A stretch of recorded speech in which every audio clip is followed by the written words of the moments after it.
Ako si Jade Buhoy at narito ang mga napapanahong balita.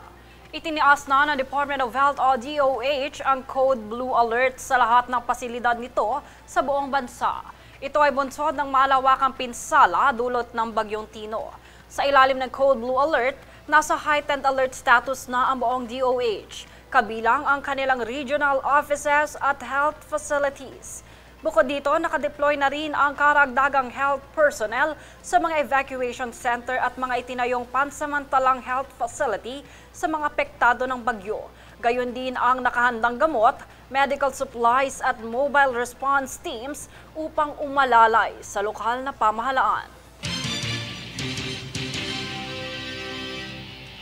Nagdeklara si Pangulong Ferdinand Marcos Jr. ng State of National Calamity upang mapabilis ang paghatid ng tulong at pagbangon ng mga komunidad na sinalanta ng Bagyong Tino at bilang paghahanda sa paparating na Bagyong Uwan. Tunghayan ang ulat mula rito. Kamakailang nagdeklara si Pangulong Ferdinand Marcos Jr. ng State of National Calamity bilang tugon sa matinding pinsala ng Bagyong Tino at bilang paghahanda sa paparating na Bagyong Uwan. Naglaan ang Office of the President ng 760 million pesos bilang tulong pinansyal para sa 38 lungsod at lalawigan na labis na naapektuhan ng bagyo. Layunin ng pondo na agad na maibalik ang kabuhayan ng mga nasalanta at maisagawa ang kinakailangang rehabilitasyon sa mga lugar na tinamaan. Matapos ang situation briefing, inihayag ng Pangulo na mahigit 3.3 billion pesos ang pondo na inilaan ng pamahalaan para sa relief, pabahay at rehabilitasyon ng mga apektadong komunidad. Sama-samang kumilos naman ang AFP, PNP, BFP, PCG, MMDA at PPA sa pagsasagawa ng search, rescue at relief operations sa mga binagyong lugar. Ayon pa sa DOE at DICT, nananatiling matatag ang supply ng kuryente, habang patuloy naman ang network restoration sa Visayas at Palawan.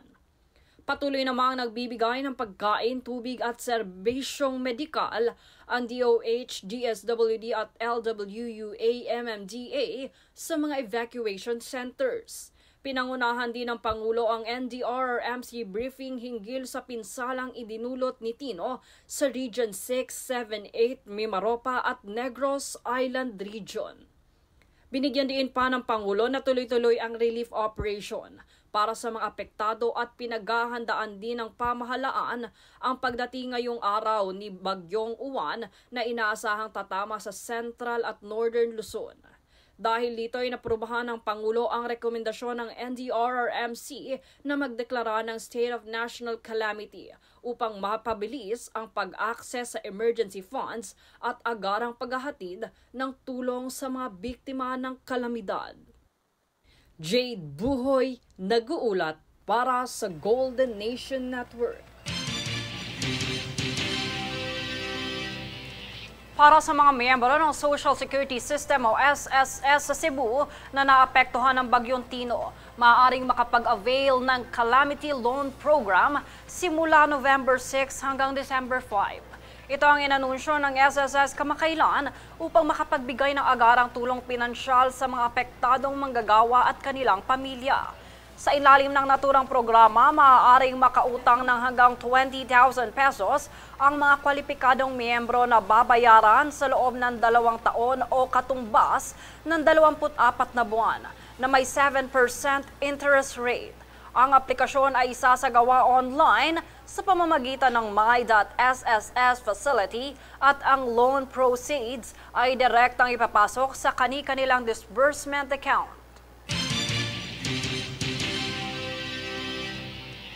Kami ang boses ng pagbabago. Ako si Jade Buhoy at ito ang News Force. Sa ulo ng mga balita, DOH, itinaas ang Code Blue Alert sa buong bansa bunsod ng pananalasa ng Bagyong Tino. MSRP sa imported na sibuyas, nakatakdang ipataw kontra overpricing. PBBM, nagdeklara ng State of National Calamity, pagtugon sa sakuna, nagpatuloy. False bomb threat bill, ipinanukala ni Senator Estrada. DPWH nagsampa ng 2 pang kaso ng bid rigging sa PCC. At 17, balik bansa para sa kanilang New World Tour sa March 2026. Patas at pantay na balita, komprehensibong ulat para sa puso ng masa. Ito ang News Force.